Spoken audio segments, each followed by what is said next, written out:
कर फिक्र न फकीर मुझो पीर बैठोवा ओ मुझो पीर बैठोवा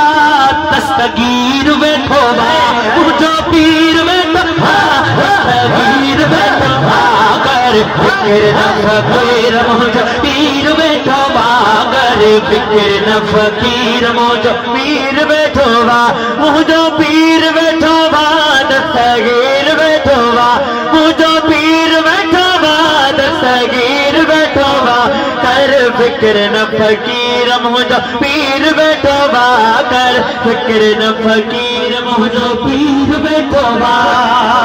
हसनी हुसैनी सच्चो सैयद वाहे मुरीदन जग मथो हिक पलम लाहे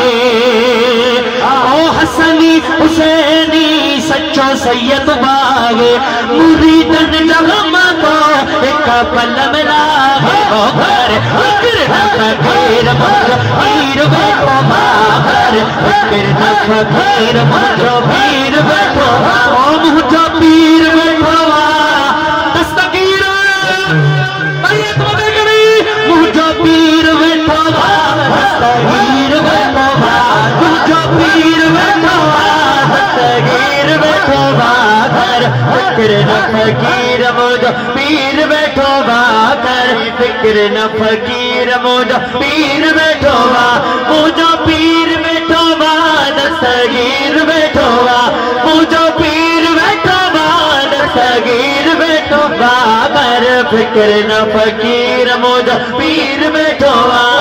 नतर खदी पर कचाइना किनारो मुश्किल में सदी दे तो मिलंदी सहारो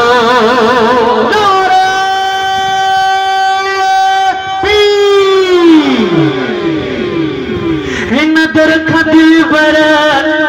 कचाइना किनारो मुश्किल में सदी दे तो मिलंदी सहारो हरे फकीर न फकीर मुझो पीर बैठोवा हरे फकीर न फकीर मुझो पीर बैठोवा मुझो पीर बैठोवा दस्तगीर बैठोवा मुझो पीर बैठोवा दस्तगीर बैठोवा कर फिक्र न फकीर मुझो पीर बैठोवा। आखिरी मनकबत आले नबी औलाद अली